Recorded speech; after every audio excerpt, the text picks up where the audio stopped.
specifically, the Bynum family, as I'm sure you know, enslaved nearly 1,000 people.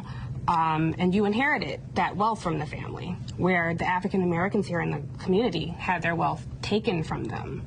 So when you say no cash payouts, I think people look at it and say, well, wow, you inherited wealth, you inherited your position in life because of enslaving people who look like me. How do you reconcile saying, yeah, but that was then, and we don't owe you anything for that now? Because you're asking me about reparations for an event that was a criminal act 100 years ago. Right, but something that your family benefited from, the system of enslavement, of systemic racism. So can you imagine how the descendants of the enslaved look at your position in life compared to their own, and hear you say, well, no, cash payouts make people uncomfortable? I assume you mean the white people of Tulsa, and people who...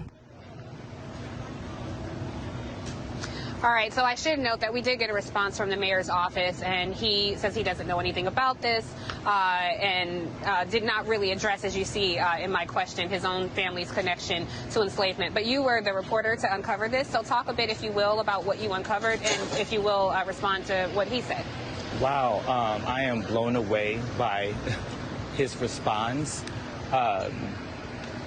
We want to reconcile, right? We had a race war here in Tulsa, Oklahoma, and the seeds of that horrible behavior were born in institutional slavery. And here's the thing about Mayor GT Bynum's family that we found out. First of all, when you come from wealth, when you come from a powerful political family, you have your history is thoroughly recorded.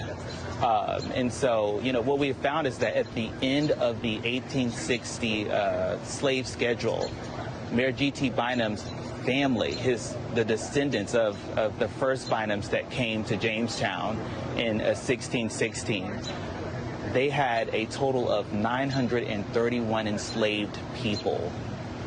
And so you think about that wealth. You think about, as a descendant, my family only had 56 years to build our wealth from 1865 to 1921. Just 56 years. Right. His family had from 1619 or from 1666, when we have confirmed, slave involvement in his family, all the way to 1865. Just think about that. It's unbelievable. Yeah. I was going to just say the other thing that's important to note is the history of mayors in his family as well. So let's also be clear that there is an economic and a political connection to the continued oppression and the privilege for white folks, right? So as we sit in the heart of Greenwood right now, we're sitting in an area where black people don't own any of the buildings. You know what I mean? Like in 1921, we owned this entire area.